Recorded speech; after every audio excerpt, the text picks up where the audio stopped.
بسم الله الرحمن الرحيم إنا أعطيناك الكوثر فصل لربك وانحر إن شانئك هو الأبتر.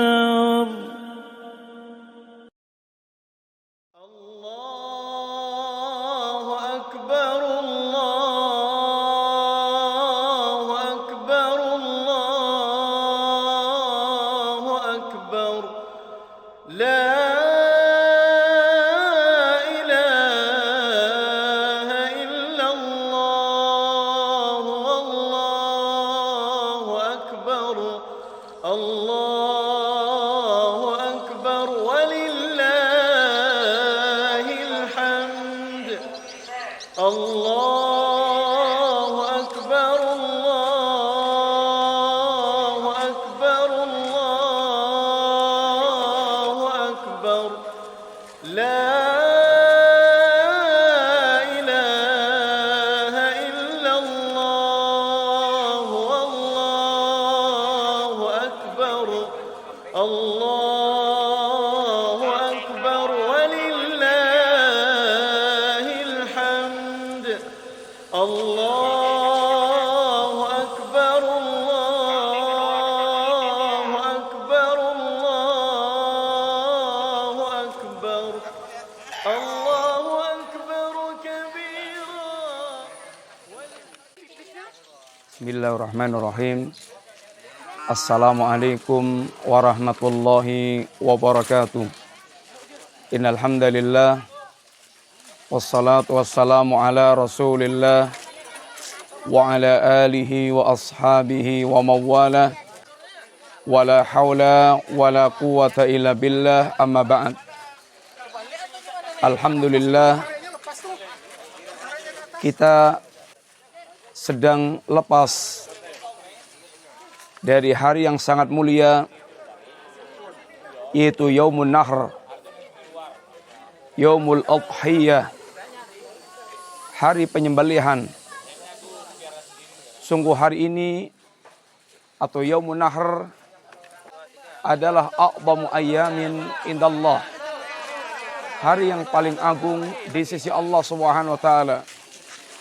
Sebagaimana sabda Rasulullah sallallahu alaihi wasallam, a'zamu ayyamin indallah Yaumun Nahr wa Yaumul Qar. Sesungguhnya hari yang paling agung di sisi Allah Subhanahu wa taala adalah hari Yaumun Nahr, hari penyembelihan dan hari tasyrik. Di balik syariat udhiyah, penyembelihan yang disyariatkan oleh Allah Subhanahu wa taala dan secara umum adalah bulan Dzulhijjah, ayyamul hajj, hari-hari haji. Maka sungguh ini memberikan faedah pelajaran yang sangat besar bagi kehidupan seorang muslim. Di sana memberikan pelajaran-pelajaran tentang pilar-pilar emas kehidupan. Kita akan mengambil faedah beberapa pilar emas dari keberadaan syariat udhiyah dan Yaumun Nahr Dzul Hijjah secara umum. Yang pertama adalah pilar tauhid. Sebagaimana telah kita ketahui bahwa tidak ada Islam tanpa tauhid. Dan sebanyak amal apapun amal kebaikan yang dilakukan oleh seorang hamba tanpa tauhid, maka seluruh kebaikan itu tidak akan ada faedahnya sama sekali. Bukankah kita telah mendengar kisah Ibnu Jud'an, seorang di masa jahiliyah yang dikenal dengan super dermawan, yang dia apabila menjamu tamu untuk meraih mangkoknya harus pakai tangga karena tingginya tumpukan mangkok, yang menunjukkan dia seorang yang sangat dermawan. Akan tapi Ibnu Jud'an, kata Nabi, sama sekali tidak masuk jannah. Abu Talib, paman Rasulullah sallallahu alaihi wasallam, Semuanya kita tahu bagaimana pembelaan Abu Thalib terhadap dakwah keponakannya Rasulullah Muhammad SAW. Dari awal Nabi dakwah sampai kematian Abu Thalib, memberikan pembelaan yang luar biasa. Sampai kematian Abu Thalib dikenal dengan istilah Amul Husni, tahun kesedihan. Akan tapi semua kita tahu dengan dalil yang pasti dari kalimat Nabi bahwa Abu Thalib berada di dalam neraka. Maka sungguh tauhid adalah pilar yang paling agung. Sebagaimana orang yang mereka bertauhid memastikan dia menjadi ahlul jannah. Walaupun boleh jadi dia membawa kekurangan-kekurangan di dalam beribadah kepada Allah. Akan tapi tauhid menjadi jaminan utama dia menjadi ahlul jannah. Man mata la yusriku billahi syai'an dakhalal jannah. Barang siapa yang dia mati dalam keadaan tidak menyekutukan Allah sama sekali, dia masuk jannah. Walaupun dosa yang dia bawa sebesar buih lautan atau bahkan sebesar bumi, maka Allah akan datangkan ampunan sebesar itu pula apabila dia datang sama sekali tanpa menyekutukan Allah Subhanahu wa taala. Maka Nabi katakan, ya ibna Adam, law ataitani biqurabil ardi khataya thumma laqitani la tusyriku bi syai'an la ataituka biqurabihal maghfirah.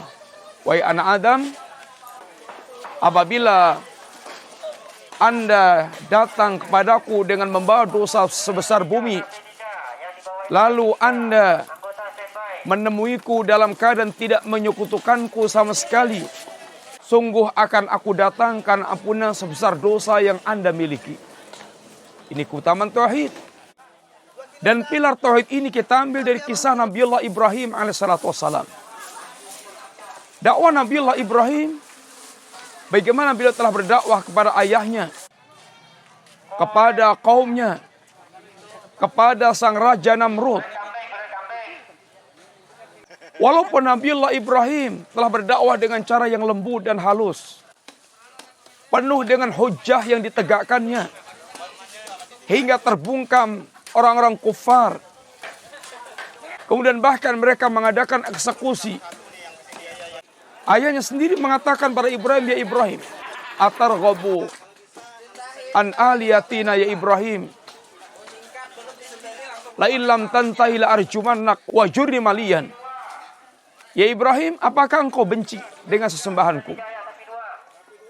Ya Ibrahim, kalau engkau tidak berhenti dari dakwahmu, akan aku rajam kamu, wajurni malian, dan silahkan kamu pergi meninggalkanku. Tentu ini suatu tindakan yang sangat besar, mengusir anak, agar anak pergi, ibaratnya kehilangan anak tidak mengapa, lebih mencintai kepada berhala yang mereka sembah. Dan bagaimana masyarakat bersepakat untuk mengeksekusi Ibrahim dengan cara dibakar hidup-hidup.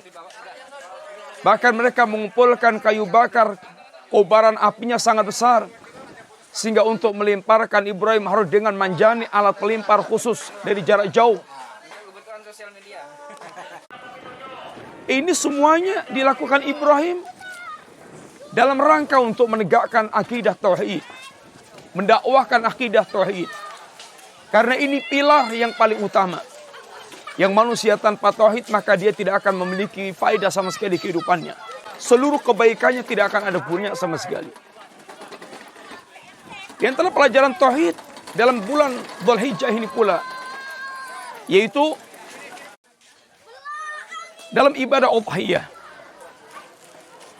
Ibadah udhiyah merupakan ibadah yang apabila ditujukan kepada selain Allah, maka dia terjatuh dalam syirik, bisa menjadi ahlun nar.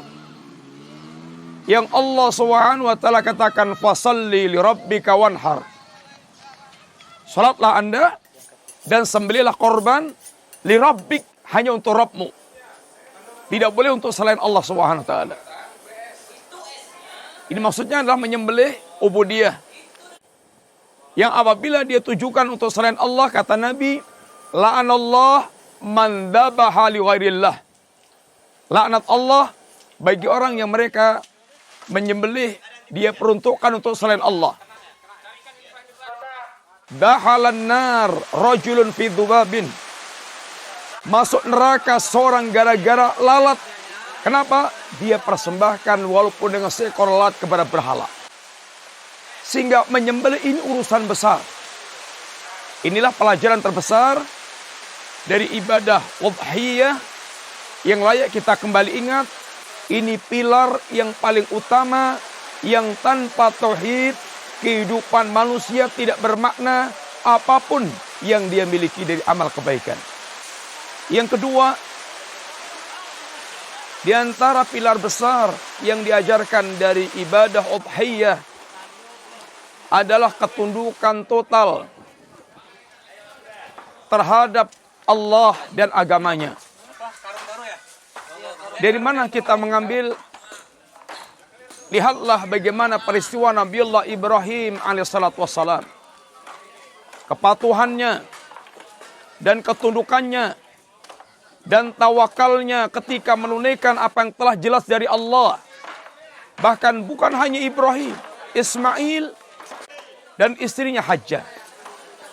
Ketika Nabiullah Ibrahim alaihissalatu wassalam mendapatkan kepastian ujian dari Allah untuk menyembelih putranya Ismail, dengan tanpa ragu kemudian Ibrahim diskusi dengan anaknya dengan mengatakan, ya bunayya, inni ara fil manam anni atbahuka fanzur madza tara. Wahai, sesungguhnya ayahmu melihat dalam mimpi bahwa aku menyembelihmu. Maka perhatikan bagaimana pendapatmu. Lihat bagaimana Ibrahim. Tentu dengan sangat rasa berat hati seandainya mengikuti hawa nafsu. Bagaimana tidak? Telah sekian tahun hingga umur yang tua, Allah Subhanahu wa taala belum mengkaruniakan anak kepada Ibrahim. Di saat telah Allah berikan seorang anak dan laki-laki lagi, tahu-tahu datang perintah untuk menyembelih sang anak. Tentu ini sangat berat. Tapi Ibrahim yang kesekian kali menunjukkan ketundukan dan kepatuhan kepada Allah SWT. Dan Masya Allah, Nabiullah Ismail, seorang putra dari seorang yang saleh, memiliki jawaban yang luar biasa.